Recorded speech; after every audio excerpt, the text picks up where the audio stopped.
بسم اللہ الرحمن الرحیم۔ دوسرا اصول، اس وقت امت اسلامیہ کی شان و شوکت واپس نہیں آ سکتی جب تک توحید پہ امت قائم نہیں ہو جاتی۔ توحید سے بڑھ کے کوئی نعمت نہیں ہے، اور اس لیے اللہ عز و جلال نے اس کے بارے میں ایک سٹیٹمنٹ نازل کی ہے، وہ سننے والی ہے۔ الذین آمنوا ولم یلبسوا ایمانهم بظلم اولئک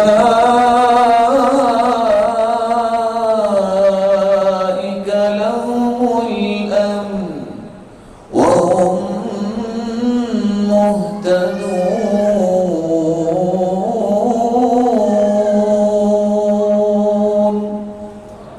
الذین آمنوا، جو ایمان لائے، وَلَمْ يَلْبِسُوا إِيمَانَهُمْ بِظُلْمٍ، وہ اپنے ایمان میں شرک کی آمیزش نہیں کرتے، خالص توحید۔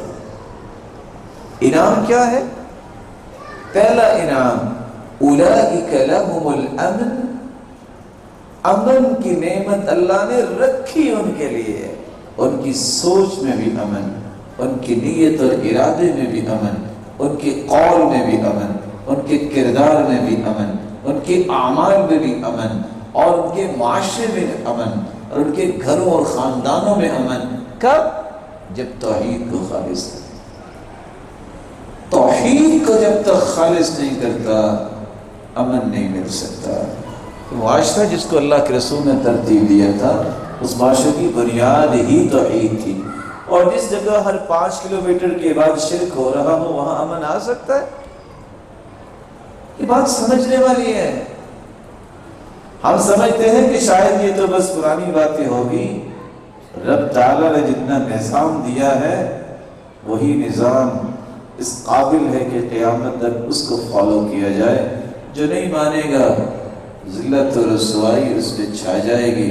وَجُعِلَ الذُّلُّ وَالصَّغَارُ عَلَى مَنْ خَالَفَ أَمْرِي، اللہ کے رسول صلی اللہ علیہ وسلم نے فرمایا تھا جو میری مخالفت کرے گا ذلت و رسوائی اس کا مقدر بن جائے۔ تو دوسرا اصول، جب تک توحید کو خالص نہیں کرتے اس وقت تک اس قوم کو شان و شوکت نہیں مل سکتی۔ لیکن میں ایک گزارش کروں، توحید آج بیان کرنے میں بھی 2 پہلو ہیں۔ کچھ لوگ توحید بیان کرتے ہی نہیں، تو چلو جی توحید بیان کریں گے، فلاں ناراض ہو جائے گا، فلاں ناراض ہو جائے گا۔ اللہ کے رسول کے ساتھ سارے راضی تھے، مکے والے سارے ناراض ہو گئے۔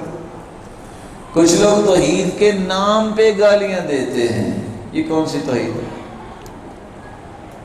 کس کو گالیاں؟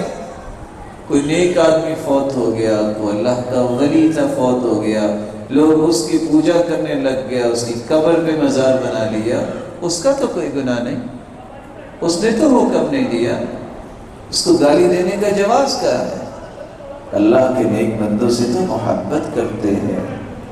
کرنا کیا چاہیے؟ اللہ عز و جلال کا قرآن سنیے کیا کرنا چاہیے۔ وَلَا تَسُبُّوا الَّذِينَ يَدْعُونَ مِن دُونِ اللَّهِ فَيَسُبُّوا اللَّهَ عَدْوًا بِغَيْرِ عِلْمٍ، جو اللہ کے علاوہ کسی کی پوجا کرتے ہیں تم ان بتوں کو بھی گالیاں نہ دو، وہ ضد میں آ کے تمہارے سچے رب کو گالیاں دیں گے۔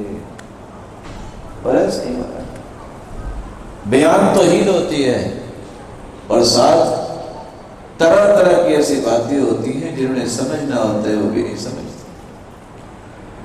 آپ توحید کو بیان کیجئے، بیان کرنے کا انداز وہ اپنائیے جو اللہ کے رسول نے اپنایا تھا۔ آپ کی ذمہ داری ادا ہوگی. جو مان جائے گا اس کی خیر اور بھلا، جو نہیں مانے گا مجھ سے اور آپ سے تو اس کا حساب نہیں لیا جائے، اس کا حساب اس سے لیا جائے. رسول اللہ صلی اللہ علیہ وسلم نے کوئی بات سمجھانی ہوتی تھی تو کیا کرتے تھے؟ آج ہم کسی کی شلوار ٹخنوں سے نیچے دیکھ لیں، نو ڈاؤٹ گناہ ہے، کیا سب گناہ ہے. ما اسفل من الکعبین من الازار ففی النار، جس کی شلوار کی جو کچھ پہنتا ہے ٹخنوں سے نیچے ہوگی، اگر وہ توبہ نہیں کرتا اسی طرح فوت ہو جاتا ہے تو یہی سب جہنم میں جائے گا. اور صحیح بخاری کی روایت. لیکن دیکھتے انسان کہتے ہوئے وہ منافق، وہ فاسق، وہ فاجر، وہ سمجھ جائے گا. سمجھانا ہو تو ثناء اللہ عامر سری رحمہ اللہ کی بات یاد کیجیے. ان کا دوست تھا ایک، تو بڑا اچھا لباس پہنتا تھا. صبح سیر کے لیے نکلے نا تو انہوں نے یہ نہیں کہا کہ آپ پائجامہ جو اونچا کر لو. کہتے ہیں ایک بات کہوں نا؟ کہتے ہیں کہو. کہتے ہیں جو آپ نے لباس پہنا نا، کیا کمال کا لباس. اگر آپ نیچے سے اتنا کو کاٹ دیں نا اپنا پانچا تو میری ٹوپی بڑی خوبصورت بن جائے گی. وہ بندہ سمجھ گیا اس کے بعد ٹخنوں سے نیچے شلوار نہیں. حکمت بصیرت ہے، اور حکمت و بصیرت جو ہے یہ بہت بڑی نعمت ہے. رسول اکرم صلی اللہ علیہ وسلم نے صرف یہ بات سمجھانی تھی معاذ بن جبل کو کہ نماز کے بعد یہ دعا پڑھا کرو، دعا سکھانی تھی. تو آپ نے 6 طریقے اختیار کیے. جب سیدنا معاذ اٹھ کے جانے لگے آپ نے آواز دی، یا معاذ. جس کو اللہ کے رسول کی آواز پڑھے وہ کتنا خوش نصیب. پھر کہا انی احبک یا معاذ، معاذ مجھے آپ سے بہت محبت ہے.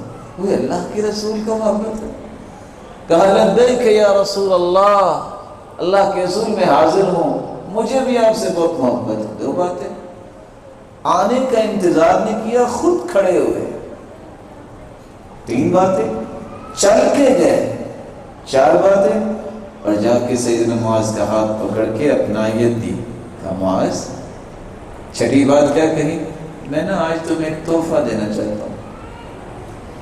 ہم تو بادشاہ لوگ ہیں نا کہ کوئی شہر سے آ جائے کہتے ہیں میرے لیے کی لے کے آئے ہو.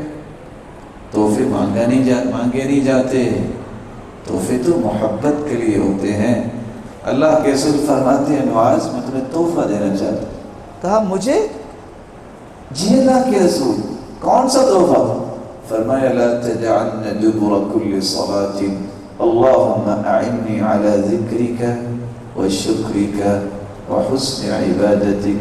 معاذ کبھی بھی فرض نماز کے بعد یہ دعا نہ بھولنا، اللہم اعنی علی ذکرک، اے اللہ میری مدد فرما کہ میں تیرا ذکر کروں، وشکرک میں تیرا شکر ادا کروں، وحسن عبادتک اور میری مدد فرما کہ میں تیری عبادت اچھی کروں. سیدنا معاذ کہتے ہیں لوگوں گواہ رہنے میں دنیا سے جا رہا ہوں، جب سے میں نے یہ دعا سنی ہے میں نے کبھی کسی نماز کے بعد اس کو بھولا نہیں. اگر آج آپ بھی کسی کو اس انداز سے سمجھائیں تو کیوں نہیں سمجھے گا. انداز بھی وہ اپنائیے جو اللہ کے رسول نے دعوت کا انداز اپنایا تھا. تو دوسرا اصول، توحید کو خالص کیا جائے.